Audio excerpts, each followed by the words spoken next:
Pamirsa yadiastun akeh wewidangan desa sane sampun ngeranjing zona hijau, Bupati Karangasem Gede Dana ngelingang krama nentan ngeluputang protokol kesehatan antuk nepasin virus COVID-19 mangde perekonomian sida mewali ngelimbak. Bupati Karangasem Gede Dana merasa angwi bahagia mawinan nenten male zona merah miwa oranye ring wewidangan ipun. Sane nyinayang penampan COVID-19 ring Karangasem sampun becik. Raw mangkin wenten 14 desa ngeranjing zona kuning miwah 6 desa 4 desa kelurahan sampun ngeranjing zona hijau.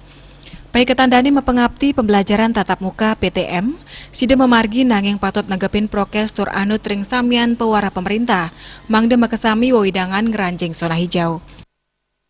Di seluruhnya dari 78 desa kelurahan zona hijau, sehingga ekonomi bisa bergeliat, masyarakat bisa berinteraksi dengan baik, segala rencana kegiatan bisa dijalankan normal kembali. Ini harapan kami. Untuk saat ini situasinya seperti apa Pak perkembangan?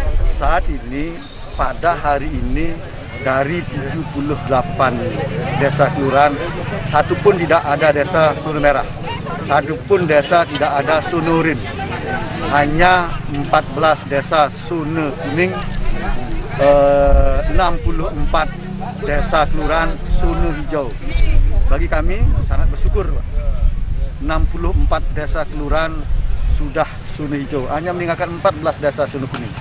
Zona kuning kan sudah bisa melaksanakan kegiatan pembelajaran tatap muka dan yang lainnya. Tetapi kami himbau kepada seluruh masyarakat, jangan lengah. COVID ini akan selalu menghantui kita.